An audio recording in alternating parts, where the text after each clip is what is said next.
ইতিমধ্যে আমিও দেখিছোঁ যে বহুতে 6 জনগোষ্ঠীৰ জনজাতিকৰণৰ প্ৰসংগত আনন্দ উল্লাস পালন কৰিছে, কিন্তু শেহতীয়াকৈ আমি গম পাইছোঁ যে এই প্ৰতিবেদনখন আজিলৈকে কাকো দেখুওৱা হোৱা নাই।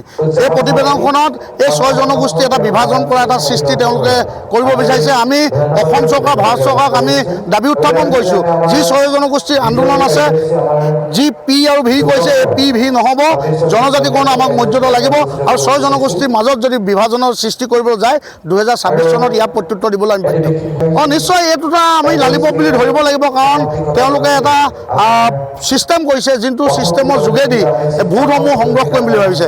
26ৰ নিৰ্বাচনৰ আগত যদি এই 6 জনগোষ্ঠীৰ জনজাতিকৰণৰ মৰ্যাদা নহয়, এবাৰ আমি পণ লৈছোঁ, কঁকালত টঙালি বান্ধিছোঁ, ন' ভোট ন' ST।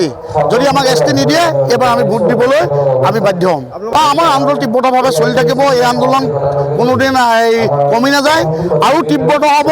আমি ৰখি আছিলোঁ মাত্ৰ এই প্ৰতিবেদনখন লৈ, কিন্তু প্ৰতিবেদনখন যেতিয়ালৈকে ৰাজহুৱা কৰা নাই, ইয়াৰো আমি গম পাইছোঁ ইয়াত ৰহস্যম আছে। ৰাজনীতিক কিছুমান ব্যক্তিয়ে এই যি 6 জনগোষ্ঠী আন্দোলন কৰিবলৈ আন্দোলন কৰি আছে বা 6 জনগোষ্ঠীৰ জনজাতিকৰণৰ বিষয়টো যেতিয়া দাবীৰে উত্থাপন কৰে, এই দাবীটো শেষ কৰিবৰ কাৰণে যিসকল লোক 6 জনজাতিকৰণ ভোগ কৰি আছে, তেওঁলোকক আন্দোলন কৰিবলৈ পইচা দি তেওঁলোকে অনা আমাৰ কিছুমান কেবিনেট মন্ত্ৰী আমি গম পাইছোঁ।